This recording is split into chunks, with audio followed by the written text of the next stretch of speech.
Hey, welcome back to the channel. It's your man Prime Time, and you already know you on PrimeTime Talk TV. And yeah, I'm back at you with another good video, and you already know the routine. Once you enter my house, wipe your feet off, hit the like button, hit the subscribe button, and smash the bell icon so you can be notified the next time I drop these next latest and greatest videos like these. For Prime Time.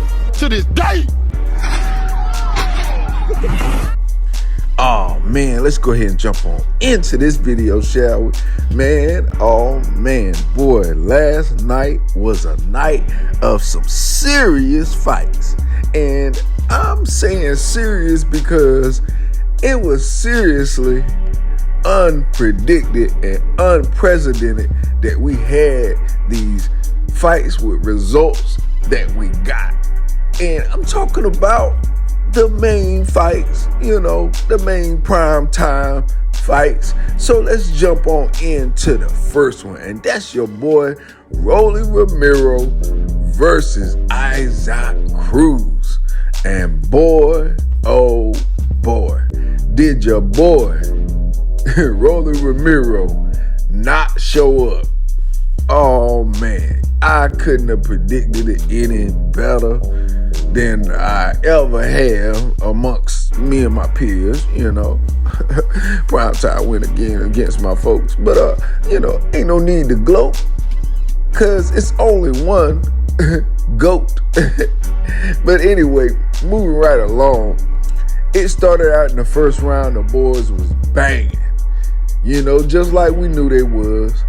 And Cruz, head down, chin down, throwing bombs, haymakers, walking into and through Romero's fire.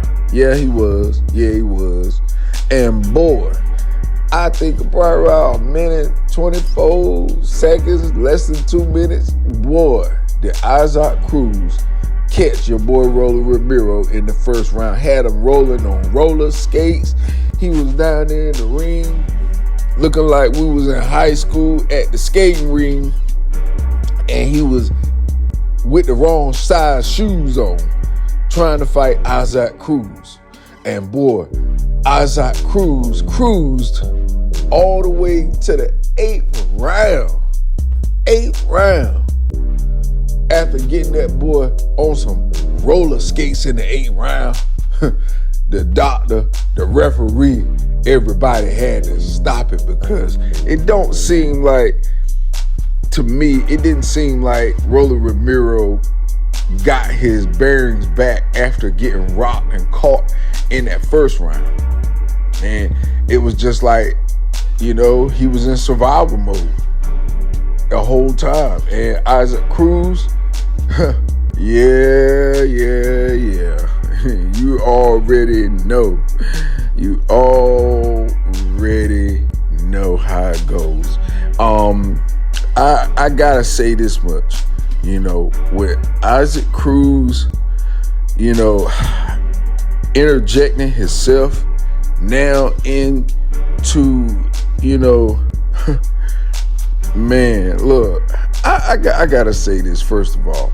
Your boy Cruz was born May 23rd, 1998. A Mexican professional boxer. Man. It's amazing because, I saw Leonard Ellaby, talking about the fight, and how Romero was gonna go in there and handle his business, yada yada yada. Well, none of that happened. He got upsetted by Mexican star Pitbull Cruz, who is now with 26 wins, 2 losses, 1 draw, and 18 KOs. Man, Romero did all the talking, beating up the piñatas and all that stuff like that. Well, Pitbull Cruz did all his talking in the ring, and he wrestled away with the WBA Super Lightweight World Championship from Romero. That was 15-2-13. Yeah. That's how it go. And, they only had Romero winning the second and third round, which they were right. I would have gave him the second and third round. But he lost the first round, he lost the fourth round, he lost the fifth round, he lost the sixth round, and he lost the seventh round by all judges' scorecards. So I hate it for Romero. You know what I mean? Because Romero, he is good for the sport. He know how to talk and sell tickets. He's exciting. You know what I'm saying? You never know what he gonna say. So a lot of fighters are too timid. They don't know how to talk in front of the camera. They get nervous. They get shy, whatever the case may be. But Romero, y'all, he still is needed. Regardless, he lost to Isaac Cruz or not, he still has a place in boxing. He still does. All right, so moving right along to the next fight. And congratulations to Isaac Pitbull Cruz as well, the new Mexican super lightweight world champion of the world, Isaac Pitbull Cruz. Gotta give him that intro, you know what I mean? Because he's a new champion. And the new! Well, I should have been an announcer, you know what I mean? But hey, anyway. We moving right along, y'all. Go ahead and get this nipped in the bud and get y'all back to y'all day on this Easter day. So your boy, well, let me start from the beginning of this, from the top. First of all, we're supposed to be seeing Keith Thurman versus Tszyu, but Keith Thurman had a bicep injury in sparring. 12 days, 13 days out of the fight.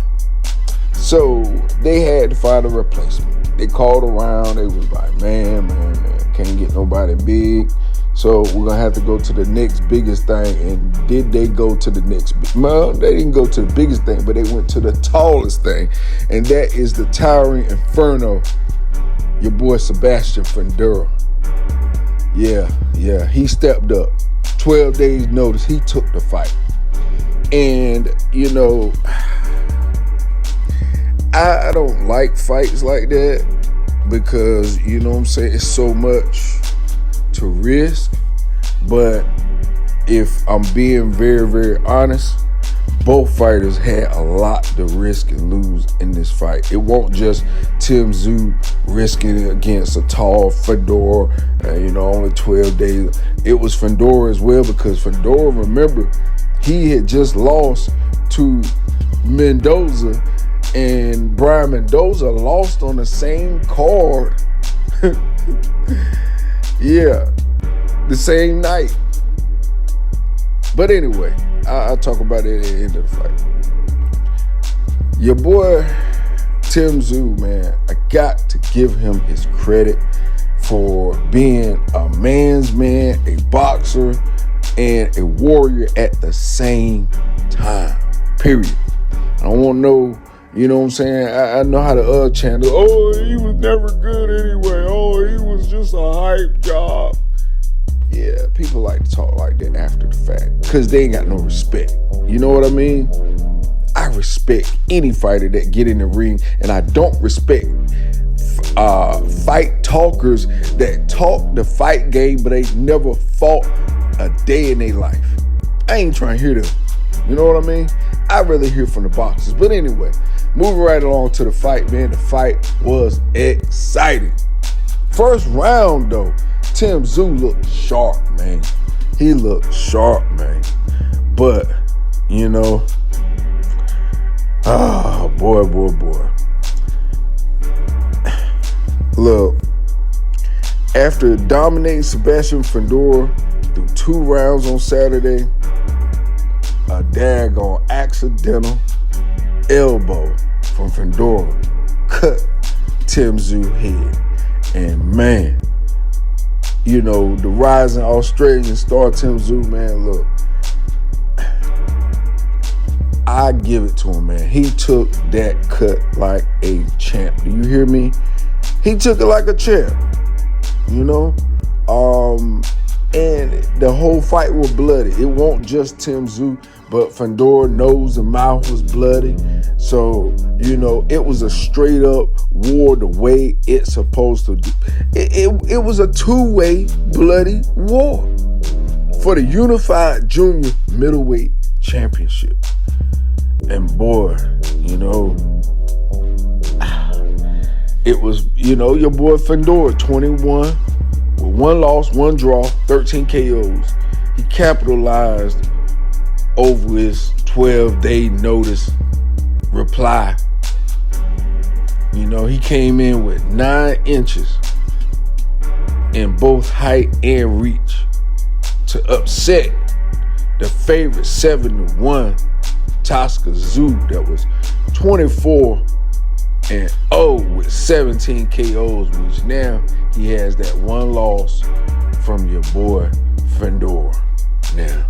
And it was probably one of the most bloodiest fights I can remember, you know, between two fighters. You know, yeah, we remember, you know, the accidental bow that, you know, Badu Jack and, you know, so many other fighters that caught inadvertent elbows and headbutts and gashes and things of that nature. But this right here, man, I ain't even gonna lie. It was so many times in this fight I thought they were gonna stop that fight, but they didn't. Tszyu is a warrior, and anybody that is a fan of boxing, that saw boxing last night or didn't even see it last night, you got to respect Tszyu. He hung in there, man. He went out on his shield. He, you know, well, he didn't go out on his shield technically per se, but what I mean is he didn't give up. He didn't quit on the stool. He didn't say, oh, you know, I can't see out my eye. Oh, the blood is in my eye. No, he kept fighting. He kept digging deep. He kept believing himself that, hey, maybe I can catch this guy, which he didn't catch Fundora, because Fundora learned from his mistakes. He had very good defense. He had very good jab in this fight. Was spectacular, for real. Fundora jab was ridiculous. It was on point. He is a problem for anybody in that division that's trying to go after those 2 belts now. So I say this much, you know. Before I do say that much, Errol Spence was in attendance and shared equal interest, you know, in making a return after his 1 career loss to Terrence Crawford in, you know, last undisputed showdown they had. Look, your boy Errol Spence sound like he want that smoke. He said it's time to get it on. He has got the big dog now. Let's go, Spence said. This is the first time I'm seeing him in person. He has a pretty good height, but we will break him down like we always do. Woo, woo. Man. And like I called this fight, boy, I said it was going to be a split decision, and that is on my life. I ain't lying. I said this fight is going to be a split decision, and it's either going to be a draw or somebody going to win by a narrow decision. And that is pretty much what I called for this fight. And boy, was I right.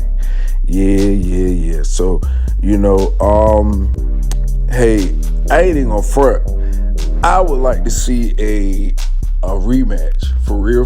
Before, I would like to see Errol Spence versus Fundora, which that would be an awesome fight. That only depends on if Tszyu don't want that rematch. But for real, that inverted elbow like that, man, I heal up.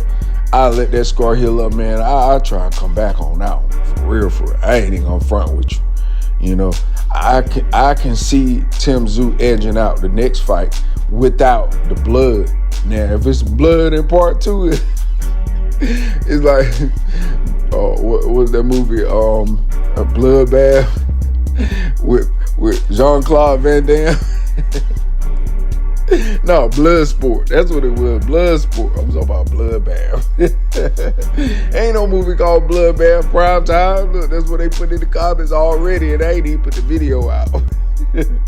But anyway, I got to congratulate PBC for putting on a very, very good one as well. It was definitely worth every dollar, every cent that anybody and everybody put down to watch this fight as I did.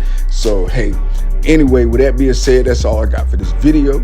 You already know the routine when you leave my house. Hit that like button, hit the subscribe button, smash the bell icon so you can be notified the next time I drop these next, latest, greatest videos here on Primetime Talk TV. And I'm on social media. Everyone definitely go to the website, PrimeTimeTalkTV.com, and copy some merch. All right, y'all. Peace, love, I'm out. Till next time.